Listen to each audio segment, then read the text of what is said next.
The Wild Robot is out in theaters, new animated feature from DreamWorks, directed by Chris Sanders, who previously made Lilo and Stitch, How to Train Your Dragon, and The Call of the Wild. So, pretty solid resume. Voice cast includes Lupita Nyong'o, Pedro Pascal, Kit Connor, Bill Nighy, Stephanie Hsu, Matt Berry, Ving Rhames, Mark Hamill, and Catherine O'Hara. It's based on a book by Peter Brown, which I have not read, and the film has been getting rave reviews so far, and guys, this will be one of them. It's one of the best movies of the year, one of the best animated movies I've ever seen, and an all-around terrific film. The movie opens with a robot, Ross, crashing on an island that is inhabited only by animals. Ross has a directive to serve, to fulfill tasks given it by her operators. But since there are no human operators around, she begins to roam the forest and learns to understand the animals around her. And then when she accidentally crushes a goose's nest, one single egg remains untouched and quickly hatches, which leads the robot to team up with its cynical but lovable fox to try and raise the little gosling to adulthood.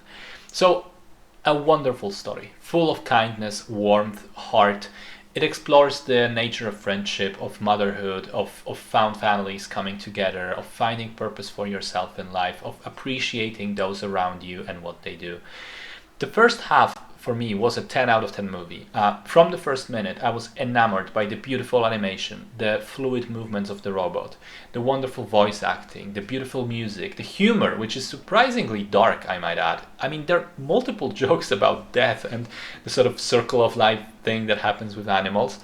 And that first half, also, the first half is incredibly well paced. It just breezes through. There are moments in it where I thought, okay, this sequence in a lesser film would be stretched out to 20 minutes, and we're just done with a scene or two and moving the story forward. So it's very, very engaging in that sense. And the first half felt overall a little bit like some sort of like the sort of Studio Ghibli classics, in the sense that it doesn't really have a villain or a bad guy, or even really just an external conflict. The entire conflict in this part of the film is, can the robot and the fox teach the gosling to fly before autumn, when he has to migrate with the rest of them? So it's pretty low stakes, and I really loved that. It makes the movie feel cozy and warm and just pleasant. And then the film has a mid-movie climax, which was, by the way, absolutely spectacular. Everything comes together so well to create a moment that made me weep like a baby. But then it keeps going and has an entire second half, which I didn't really expect it to have, and then goes into directions which I didn't expect it to go. And that second half has one element which I didn't love as much as the rest of it, which is that an evil robot comes to take Roz away, and the battle ensues.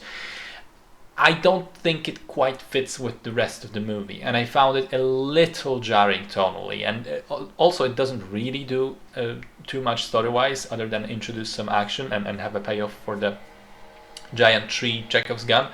I think the film could have found its way around that without having to resort to the more standard fare hero versus villain, laser shooting, another thing, for 10 minutes.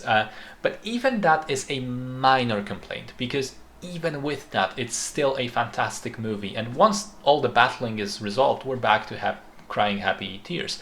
And believe me, there were like 6 different points in the movie where I couldn't stop myself from crying. It got me very emotional. It's really touching.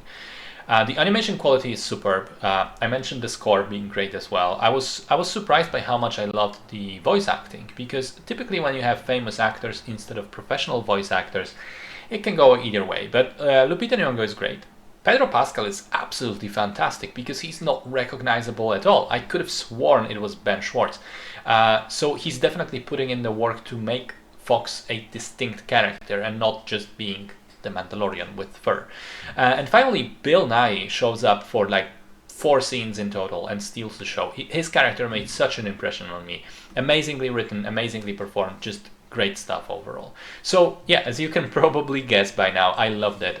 In fact, I seriously considered if it's not my favorite movie of the entire year at this point. At the moment, I would put it on number 2, but it's close and I might change my mind.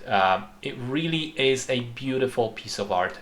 If you have kids, go see it immediately. If you don't, go see it immediately anyway. I think this is going to be a classic for sure.